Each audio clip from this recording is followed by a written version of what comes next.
Sagesse et Société, une émission animée par Stéphane Hérault, coach de vie, enseignant yoga et méditation.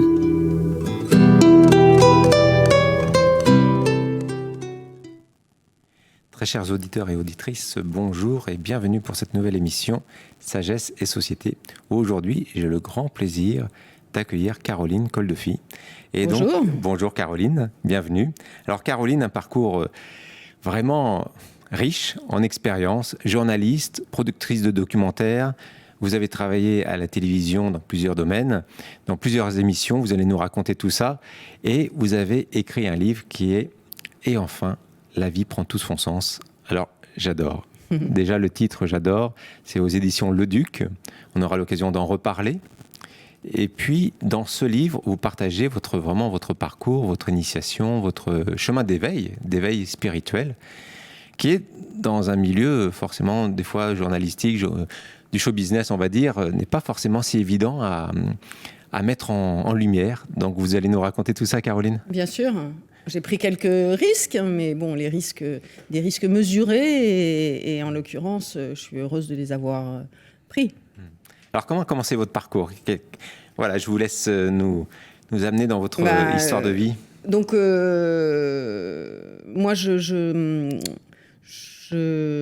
eu un début de vie, on va dire, un petit peu chaotique. J'ai eu aucune éducation religieuse ou spirituelle, pas du tout. Ma mère est juive et mon père était athée, donc pas le moindre lien avec la spiritualité, vraiment pas. Mes parents étaient les années 70, voilà, pas trop de limites, les enfants, voilà, laissés un peu libres. Et le début de ma vie a été un peu compliqué, le fait de me sentir assez vide à l'intérieur de moi-même, pas de sens, pas d'envie véritablement, pas très bien. Et besoin du regard des autres tout le temps pour me sentir exister, besoin de me sentir aimée, regardée, peu importe par qui, mais sentir que j'existe chez l'autre, pour moi-même me sentir exister. Donc une grande dépendance à l'égard notamment des hommes. Donc c'est fatigant de vivre dans le regard des autres et de ne pas être du tout connecté à soi-même. Et ça m'a tellement fatiguée que je me suis mis à prendre des drogues et que pendant une quinzaine d'années, j'ai consommé diverses drogues dures et que j'étais dans un vrai chemin de destruction pour le coup, dans une entreprise de destruction de moi-même plutôt que de construction. Et puis, j'ai eu la chance, d'abord de pas attraper de maladie, d'être vivante et plutôt en bonne santé. Et j'avais très, très envie d'arrêter de consommer. Et je suis rentrée en contact avec une fraternité, avec des gens qui arrêtent de consommer de la drogue et qui s'entraident les uns les autres pour arrêter. Et si vous voulez, de me sentir tout d'un coup accueillie dans ce lieu. Bon, quand vous arrivez dans un lieu comme ça, c'est que vous êtes quand même très très mal, que vous savez plus ce que c'est que de vivre avec les autres, le lien, l'humanité, vous êtes très déconnecté de tout ça, et tout d'un coup, vous vous retrouvez avec des gens qui vous accueillent, qui comprennent ce que vous ressentez puisque eux-mêmes ont suivi le même chemin, et qui sont là pour vous soutenir, qui vous disent ces phrases qui peuvent paraître un peu bidons, on t'aimera jusqu'à ce que tu t'aimes. Mais bon, voilà, c'est des choses qui, quand on a beaucoup bourlingué, on s'est senti très seul, font du bien. Et grâce à cette fraternité, mon cœur s'est un peu ouvert, donc à l'aide aux autres, à la bonne volonté, à l'ouverture d'esprit, à essayer d'écouter ce qu'on me dit, d'être un peu moins accroché à mes certitudes. Pour vous dire, des certitudes de toxicomane, c'est quand même pas terrible. Donc voilà, tout d'un coup, à travers en fait cette première expérience spirituelle, parce que pour moi, c'en est une, tout d'un coup, bon, évidemment, j'ai arrêté de consommer, et en plus, je suis rentrée dans un mode de vie qui commençait à être un peu différent de ce que j'avais connu. Tout ça se faisant parallèlement avec mon boulot, de manière un peu chaotique quand même, mais j'ai toujours réussi quand même à continuer à travailler. Et donc voilà, et donc j'ai cheminé dans cette fraternité, j'ai grandi, j'ai mûri, mais voilà, je me sentais toujours assez vide. Je trouvais que j'avais un mari et puis un deuxième mari, et voilà, je me sentais pas, de sens aux choses, quoi. J'étais bien, je pouvais pas me plaindre, hein. Je veux dire, je gagnais ma vie à la télé. Mais il se trouve que je me sentais vide. Et une amie donc de cette fraternité me dit mais tu devrais aller faire une retraite. Voilà, où tu as envie, que ce soit un ashram, un monastère, mais fais une retraite où tu seras un peu toute seule, où en silence, où tu liras, etc. Et en fait, bon, j'ai tapé, alors l'ouverture d'esprit acquise dans cette fraternité fait que j'y suis allée. J'ai tapé sur Internet, j'ai trouvé un prieuré tout près de Paris. Comme j'avais pas de voiture, c'était très pratique. J'y suis allée et je suis tombée chez des sœurs. Et moi, je suis arrivée, je connaissais, à part Noël et les cadeaux, même Pâques, je ne savais pas ce que c'était, donc j'ai prévenu la sœur, je lui ai dit que j'étais là parce que voilà. Et puis je me suis sentie extrêmement bien dans ce lieu-là, très accueillie, comme dans un cocon. Ça m'a vachement convenu de me retrouver seule avec cette atmosphère de bienveillance. Et puis il se trouve que on peut avoir un entretien avec une sœur, donc je suis allée discuter avec elle, je me suis dit tant qu'à faire, j'allais aux offices, j'y comprenais rien, mais j'étais bien. Et puis donc je vais voir cette sœur et elle me dit, voilà, on discute, je raconte mon parcours, un peu comme je fais avec vous, et elle me dit, mais il y a bien un moment où vous avez senti dans votre vie quelque chose de plus grand que vous. Alors je me dis, bon, je ne m'étais jamais véritablement posé la question, et là je me dis, mais c'est bien sûr, j'ai adopté ma petite fille, parce que je ne pouvais pas avoir d'enfant, et j'ai adopté ma petite fille en étant femme célibataire, donc c'est déjà pas facile, mais surtout je l'ai adoptée en 4 mois. Ce qui est un truc, et pas en France, au Kazakhstan. Ce qui est un truc genre, si ceux qui écoutent et qui connaissent les parcours d'adoption savent que c'est périlleux et long. Donc, en fait, il était évident pour moi que j'avais pas accompli cette chose-là toute seule. On va dire la rencontre avec ma fille Irina s'est extrêmement bien passée. J'ai trouvé le papa d'Irina, enfin un homme qui allait devenir le papa d'Irina par la suite, mais on a fait la première année toutes les deux et à Paris, et donc c'était pas moi toute seule qui avait les planètes étaient alignées, j'étais centrée, il y avait j'étais faite pour rencontrer cet enfant et elle pour me rencontrer, et cette prise de conscience que j'ai eue ce jour-là dans ce monastère avec cette sœur que je ne connaissais ni d'Ève ni d'Adam, c'est le cas de le dire, tout d'un coup j'ai ressenti un truc, je ne sais pas comment vous dire, une force, une certitude, un alignement, un truc dans mon cœur, tout ça mélangé auquel je ne comprenais pas grand-chose. Et voilà. Et à partir de là, j'ai eu la chance de rencontrer des personnes extrêmement intéressantes. Il se trouve que j'ai choisi les évangiles, le Christ et tout ce qui va avec. Mais ce n'est pas une question de religion pour moi, c'est une question de la force des textes, de ce qui est porté dans les textes des évangiles, est porté dans le Coran, est porté dans la Torah, est porté chez les bouddhistes. Voilà, on parle de fraternité, on parle de Moi, c'est un parcours qui m'aide à me rapprocher de moi et à essayer d'enlever un petit peu, de me défaire de tous ces masques et de toutes ces identités qu'on porte pour faire face. Voilà. Belle expérience. Ouais. Belle expérience. Belle rencontre avec vous-même. Absolument. Parce que je pense qu'à un moment donné, vous avez dû avoir comme la plupart d'entre nous, on se voit faire des choses et puis on se dit, mais c'est pas là ma vie. Ouais, je suis pas alignée, quoi. Je suis plus aligné. Non. Il y a quelque chose qui n'est pas présent, qui n'est pas là. Et alors, comment s'est fait le déclic pour aller plus loin dans votre quête, et quelles ont été les pierres qui ont été fondatrices par rapport à votre chemin d'éveil, comme vous le dites si bien dans votre livre? En fait, j'ai toujours été... je fais du yoga. Il se trouve que... Le yoga a été important pour vous? Oui, alors c'est venu après. D'accord. Après cet épisode chez mes amis les bonnes sœurs. D'accord. Et, ils font aussi du yoga, hein? Qui en font. En tout cas, elles donnent beaucoup d'importance à la respiration, exactement, etc. Donc, c'est pas très éloigné. J'ai fait un stage... après, pour apprendre à méditer, enfin un stage classique où on a des rendez-vous de plusieurs semaines. Voilà, donc je me suis mis à méditer. J'ai tout de suite adhéré. Je sais pas pourquoi, ça m'a tout de suite convenu. Je suis quelqu'un de speed et j'ai besoin de me poser. Et aujourd'hui, c'est devenu vraiment, ça fait partie du rituel de ma journée. Vous avez senti un retour à la maison dans cette découverte, approche peut-être de la spiritualité? J'ai ressenti que je me rapprochais de moi. Et que je me trouvais plus à ma place. Alors, ni forcément très haut, ni forcément très bas, mais là où je dois être. Alors, c'est pas tous les jours comme ça, mais il y a un sentiment de se rapprocher de ce que je suis fondamentalement, Et c'est un chemin de quête, et je pense que je ne me connaîtrai que le jour de ma mort, et peut-être après, Inch'Allah, enfin, on sait rien, voilà, si Dieu le veut, enfin, je sais pas comment on peut dire, oui, c'est vrai, tout ça mélangé. Tout ça mélangé. Voilà, et donc, oui, je me rapproche de moi, et je me sens mieux quand je suis proche de moi, enfin, quand il y a, je sais pas comment vous dire, c'est un sentiment d'être relié à quelque chose de profond à l'intérieur de moi. Alors, souvent, c'est ce qui se passe dans notre vie, hein, lorsque on se laisse déborder par les événements, lorsqu'on se laisse déborder par une vie qui nous dépasse même, hein, on s'aperçoit que notre mental, il est complètement dispersé. Et un petit peu comme un ordinateur qui placerait les fichiers un petit peu partout sur le disque dur, et on ne sait même plus où ils sont, comment on peut les récupérer en un morceau.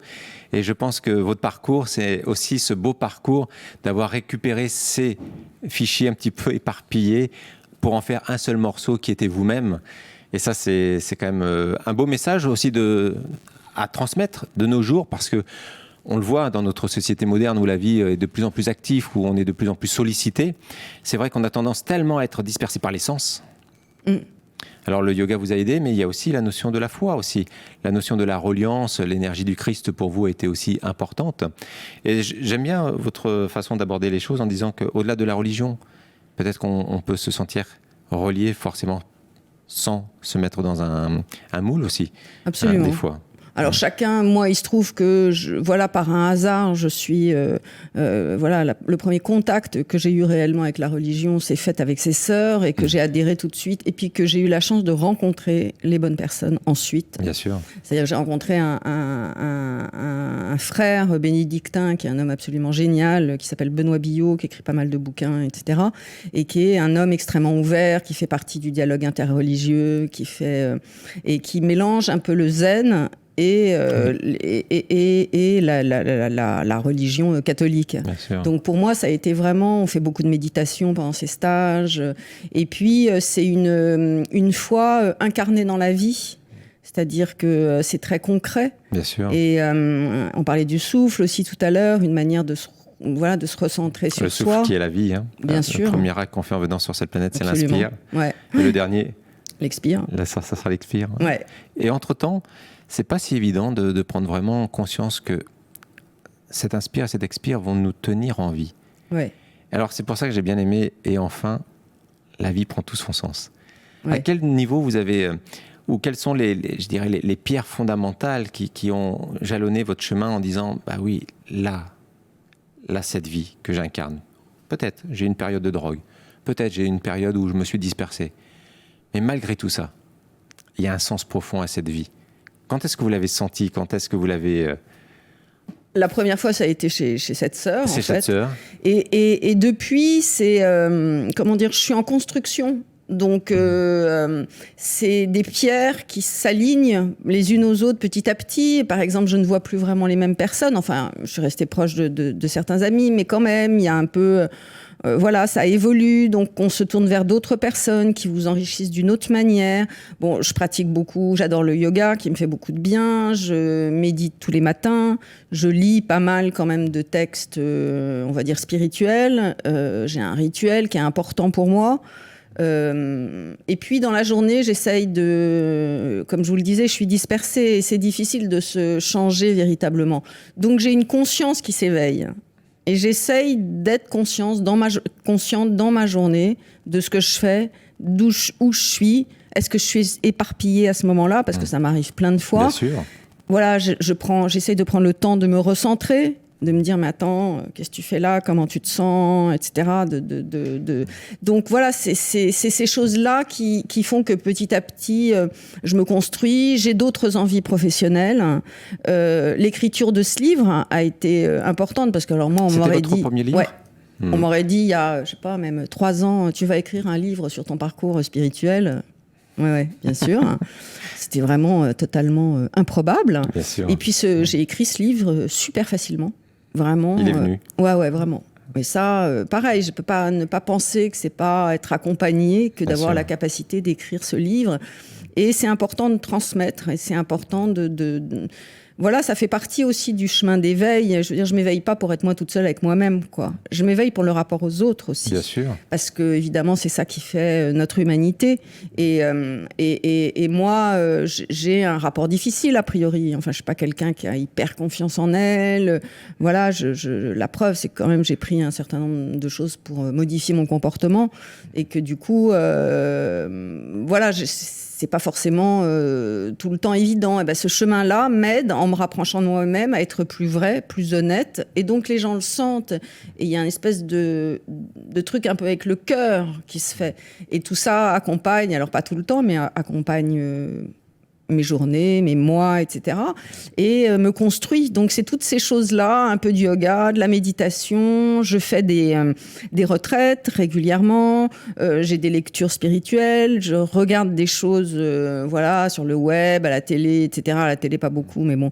Des documentaires, j'ai des discussions. Je vais toujours dans cette fraternité pour aider les autres. Je fais du bénévolat. Si vous voulez, ma vie évolue. Mais je suis vraiment en chemin. Je dis que ma vie a pris un sens parce que tout ce que j'ai vécu avant, c'est pour que je devienne qui je suis aujourd'hui. C'est-à-dire que je ne regrette rien de ce que j'ai vécu. Je ne regrette pas les atermoiements, la vie difficile, les bêtises, les machins. Je ne regrette pas de ne pas avoir eu d'enfant biologique. Ce parcours me fait être qui je suis aujourd'hui et je suis contente d'être qui je suis aujourd'hui et d'être sur ce chemin-là. Évidemment, je reste angoissée, la vie n'est pas facile, je cherche du boulot, enfin voilà, comme tout le monde. Oui. Mais il y a un truc différent. Ce qui est déjà un accomplissement. C'est déjà un accomplissement. Bien sûr. Ce qui est déjà, je dirais, une chance. C'est une chance de pouvoir se dire, bah oui, effectivement. Alors, effectivement, le monde ne va pas changer pour autant. Hein. Non. Mais par contre, notre perception du monde va commencer à changer. Hein. Absolument. En tout cas, c'est ce qu'on ressent dans votre parcours et puis dans votre expérience. Et je pense que la plupart d'entre nous, si on le vit, hein, ceux qui sont sur ce démarrage de chemin d'éveil ou qui sont peut-être un petit peu plus avancés, en tout cas ceux qui sont peut-être un peu plus accomplis. Voilà, mais en tout cas, à chaque moment, ce qui est important, c'est de se dire « Ah, quand même, j'ai ce chemin que j'ai accompli. » Oui, bien sûr. Parce que des fois, on l'oublie. C'est vrai. Sur le chemin. Et de se dire, voilà, et de toujours revenir à nos fondamentaux qui est, oui, sans pratique, ça peut être difficile parce qu'on peut vite se faire absorber par les sens, par les doutes, les peurs, les angoisses. Absolument. C'est encore présent, parce que le mental, il est encore présent. Tant qu'on ne part pas pour le grand voyage, il sera encore là jusqu'au bout du bout. Mais est-ce qu'on peut en faire un ami? Et est-ce que vous considérez que depuis justement votre quête spirituelle, vous avez appris à vous aimer?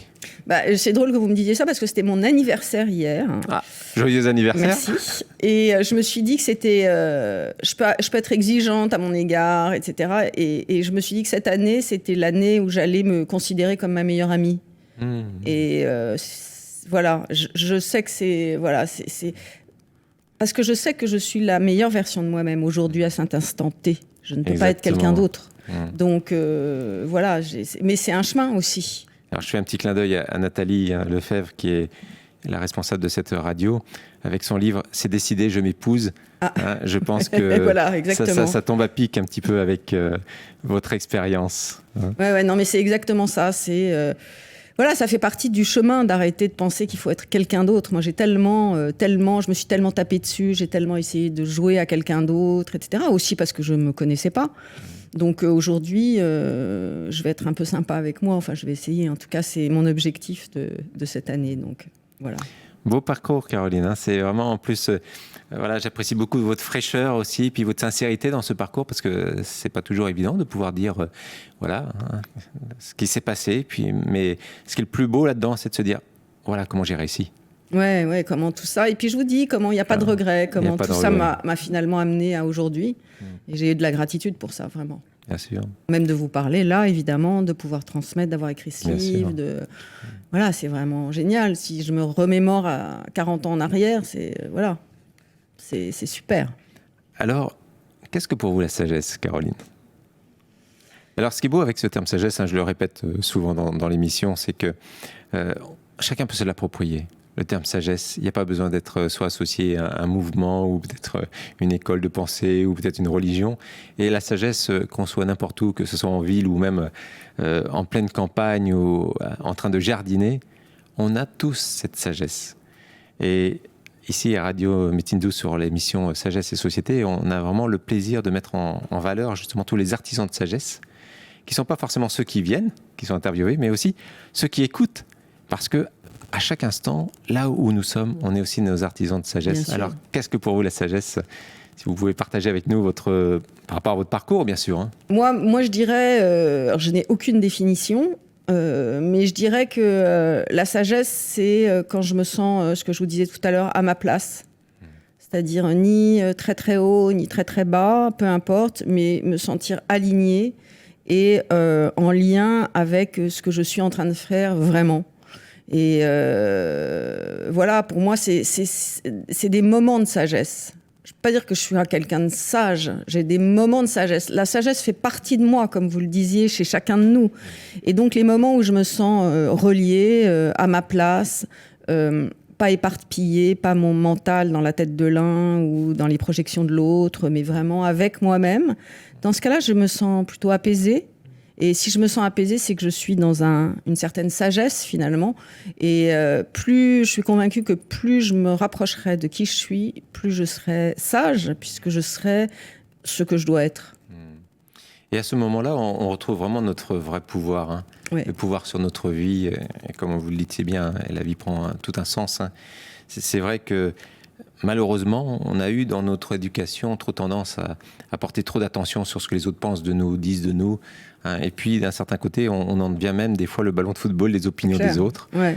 Et apprendre à nos enfants déjà à se respecter, à être ce qu'ils sont, à oser dire ce qu'ils sont et ce qu'ils veulent, sincèrement, fondamentalement, c'est un point fondamental, je dirais, pour une éducation vers une nouvelle génération.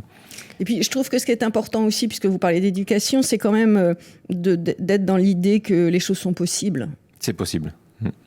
Voilà, et de ne pas commencer, enfin moi j'essaye un peu avec ma fille, maintenant elle a 18 ans, mais de ne pas commencer les discussions par ben non, c'est pas possible pour telle et telle raison. Vous voyez, d'essayer. Moi je trouve que l'ouverture aux autres, l'ouverture d'esprit, etc., est vraiment quelque chose d'important parce que il faut savoir, il faut rien du tout, mais moi j'essaye de regarder les signes quand même, ou en tout cas les choses un peu étranges, de pas dire non, de rencontrer les gens, d'aller vers ce que le monde me propose, quoi, ce qui se propose à moi. Et je trouve que c'est important. Et la sagesse, c'est toutes ces choses-là. C'est être en contact avec l'autre, c'est s'écouter. Et puis pour moi, il y a un mot qui est important, c'est l'espérance. Pas l'espoir, mais l'espérance. L'espérance. Parce que ça, c'est un chemin. Et c'est vraiment porteur. C'est beau, quoi. C'est pas gnangnan. C'est beau, l'espérance. C'est un truc qui porte, et qui porte loin. C'est pas l'espoir de réussir à m'aimer, finalement. Mais ça fait partie de ce chemin d'espérance. Oui, ça va bien plus loin. Bien sûr. Bien plus loin que l'espoir de réaliser quelque chose. Exactement. Après, il n'y a pas de fin. Alors, l'espoir, c'est bien, mais comme vous dites, voilà, il y a une fin, il y a une finitude là-dedans. L'espérance, c'est beaucoup plus vaste. J'aime bien ce terme espérance que vous mettez en valeur aujourd'hui, parce que je pense que nos auditeurs, auditrices peuvent simplement s'arrêter aujourd'hui avec ce terme espérance. Et ne serait-ce que si on devait peut-être, comment on dirait en anglais, catcher, capter un seul mot dans cette journée, peut-être s'arrêter sur ce terme expérience, et puis ceux qui nous écoutent, peut-être que ce soit chez eux ou en voiture ou peu importe là où ils sont, mais de se dire, tiens, qu'est-ce que ça veut dire pour moi ? Quelle est la valeur que je peux y mettre ? Quelle est la texture ? Quelle est la couleur ? Quelle est la senteur ? Et comment je peux me l'approprier ? Merci de le mettre en évidence, Caroline, dans cette émission, parce que c'est vrai, c'est ce qu'on apprécie toujours beaucoup dans ces émissions Sagesse et Société, ou comme toutes les autres émissions sur Radio Médecine Douce. C'est vraiment ces perles de sagesse. Ces perles, à un moment donné, voilà, il y a ce terme, espérance, j'aime bien. Alors justement, si vous deviez partager, je dirais, une clé de sagesse, une clé d'espérance, peut-être, je ne sais pas comment on peut l'appeler aujourd'hui, mais simplement se dire, bah tiens, ceux qui m'écoutent, voilà mon expérience, qui a été un parcours difficile, facile, compliqué, agréable, désagréable, mais de tout ce parcours, j'ai retiré, voilà, cette perle qui pourrait être une clé de sagesse, et je vous la délivre, là aujourd'hui, je vous la délivre pour les 40 prochains jours. Pour moi, ce qui est important dans ma vie aujourd'hui, c'est de me dire que c'est possible. Voilà, donc je dirais que pour moi, la clé, c'est de me dire les choses sont possibles, même si ça me paraît loin, compliqué, etc. mais que je sens au fond de moi que c'est quelque chose qui me correspond, même si ça me paraît dingue, c'est d'essayer d'aller vers ça. Et je pense que tout est possible. Je veux dire, mon parcours en est pour moi un peu la preuve, même l'adoption de ma fille à l'autre bout du monde, toute seule. C'est quand même, tout est possible. Des fois, on se dit, waouh, je suis accompagné quand même. Ah bah ouais. Donc voilà, tout est possible pour peu qu'on soit à l'écoute de soi-même et ouvert sur la vie. Je crois qu'il y a un beau poème c'est une dame qui s'appelle Stevenson, je crois. Un jour, elle avait fait un rêve et elle marchait avec le Seigneur sur la plage. Je ne sais pas si vous le connaissez, ce poème. Allez-y. Voilà, donc elle marche sur la plage et puis se dessinent les traces de pas. Et puis, voilà, il y a les 2 traces de pas. Et puis, à un moment donné, elle s'arrête et elle se tourne vis-à-vis de tout ce chemin parcouru. Et elle voit que par moment, il n'y a qu'une trace de pas. Et là, elle fait le point avec sa vie. Et elle se rend compte que lorsqu'il y a une seule trace de pas, c'était les moments les plus difficiles de sa vie. Et là, elle se tourne vers le Seigneur et dit « Seigneur, comment cela est-il possible ? Pendant les moments les plus difficiles de ma vie, tu m'as abandonné. » Et le Seigneur lui répond « Non, ma fille, sache qu'à ce moment-là, je te portais. » Ah, c'est trop beau. Ah ouais, c'est magnifique. Et c'est voilà, le message que vous portez dans votre livre, c'est vraiment ce message que je ressens en disant que voilà, on n'est jamais seul. Non. Tout est possible. Ouais, absolument. On est vraiment accompagné. Ouais. On est vraiment soutenu. Mais par contre, il faut avoir cette confiance, cette espérance en quelque chose qui est bien plus grand que nous et qui est jamais trop loin. Absolument. Faut juste rester le cœur et l'esprit ouvert. Alors, un petit mot par rapport à votre livre, ou même une phrase, un grand mot, un grand paragraphe. Parlez-nous un peu de votre livre, et puis justement, donc, aux éditions, je le rappelle, éditions Le Duc. Alors, dans ce livre, je raconte mon parcours, donc de manière un peu plus détaillée que ce que je viens de faire, mais cette histoire-là. Et en fait, j'ai rencontré des gens, connus et pas connus, qui ont eu un éveil spirituel en cours de vie, c'est-à-dire qu'ils n'étaient pas éduqués dans une éducation religieuse, etc., donc comme moi, et qui en fait, parce que un accident de vie, parce que un manque, un vide, quelque chose, ils ont tout d'un coup eu accès à quelque chose, à une spiritualité qui les aide aujourd'hui à vivre et qui les construit. Donc j'ai interviewé des gens, j'ai interviewé par exemple Bernard Campan, le comédien qui, il y a quelques années, a vraiment entrepris un chemin spirituel avec Arnaud Desjardins à l'époque. Et donc, c'est super intéressant. J'ai pensé pour Arnaud, parce qu'il a fait beaucoup pour la spiritualité en France. Absolument. Et donc, Bernard Campan continue à être sur ce chemin-là. J'ai interviewé Alexandre Jolien, qui est quelqu'un que j'admire énormément. Vraiment. Alors là, dans le genre, tout est possible. Là, je pense que... C'est un exemple. Ouais. J'ai interviewé aussi, je ne sais pas si vous connaissez, un producteur de télé qui s'appelle Thierry Bizot, qui a écrit Catholique Anonyme, qui est aussi sa rencontre avec la foi. J'ai interviewé Jean-François Rial, le patron de Voyageurs du Monde, qui a eu une vie difficile et qui l'a ouvert aussi à la spiritualité. Et puis j'ai interviewé des inconnus. Des musulmans, des bouddhistes, des amis, ma petite nièce, enfin voilà, des gens qui, connus et pas connus, qui ont eu un éveil spirituel qui aujourd'hui continue de les porter. Et donc leur expérience vient au fil de mon récit éclairer, compléter ce que j'écris de mon expérience. Donc c'est un récit qui met un récit qui est un peu entrecroisé avec toutes ces histoires humaine, quoi. Voilà. C'est ça aussi la spiritualité, c'est l'humain. Bah ouais, et puis ça a été un livre de rencontre. Et ce que je dis dans la préface de mon livre, c'est que j'aurais pas pu faire ce livre toute seule. Alors, certes, je suis accompagnée par plus grand que moi, mais j'ai été aussi accompagnée par tous ces gens que j'ai rencontrés, et ça a été des super rencontres, et ils m'ont vraiment fait confiance, parce que c'est pas évident toujours de parler de spiritualité quand on bosse à la télé, quand on est comédien, quand on est homme d'affaires, quand... Et justement, dans ce milieu-là, comment vous avez rencontré cette confrontation, ou quand vous avez peut-être sorti votre livre, ou en tout cas peut-être parlé avec vos collègues ou vos personnes avec qui vous interagissez, comment ça s'est passé cette En fait, j'avais très peur. L'accueil, comment il s'est passé? J'avais très très peur, parce que Cato à la télé, ça fait pas bon ménage, quoi. C'est vrai. Et puis les premières personnes à qui j'ai fait lire m'ont tout de suite dit, mais c'est un livre vrai, honnête. Donc on peut pas ne pas aimer. Les gens qui te jugent, bon, il y a toujours des gens qui te jugeront. Et en fait, j'ai eu des super bons retours. Mais vraiment, mais même à l'époque, j'étais dans une boîte de prod. Et donc, j'en avais quand même parlé, que mon livre sortait, j'étais fière et tout ça. Et bon, les gens l'ont acheté. Et j'arrivais le matin, je me disais, putain, voilà, ça va être quoi les retours? Je parlais de la drogue, tout ça. Ces gens-là n'avaient jamais eu, accès à ces informations de votre vie. Et en fait, j'ai vraiment eu des super retours et des retours sur la... En fait, il y a quelqu'un qui m'a dit un jour, récemment, faut pas déranger le lecteur si on n'est pas vrai. Et voilà, j'ai pas écrit ce bouquin pour être malhonnête. Donc, à partir du moment où j'ai vraiment dit ce que je ressentais, en fait, ça a touché les gens. Même si c'est pas leur vie, leur univers, même s'ils ont du jugement sur les évangiles, sur j'en sais rien quoi. Peu importe, c'est quand même un livre humain, d'une histoire humaine. Donc, c'est ça qui touche les gens. Donc, j'ai eu peur, mais j'ai eu raison de le faire et j'ai plus peur. Quel beau message. Merci, Caroline. Merci à vous. C'était super. Et puis, donc voilà, donc je le répète encore. Et enfin...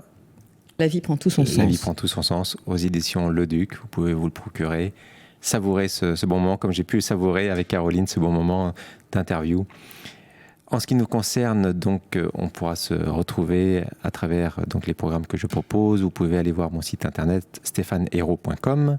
En ce qui te concerne, Caroline, c'est sur le groupe Facebook? Oui, il y a mon nom et il y a aussi une page Facebook avec mon livre. D'accord. Et enfin, la vie prend tout son sens. Et là, je poste des choses que j'aime bien, ou des interviews que j'ai faites, ou des livres que j'ai lus.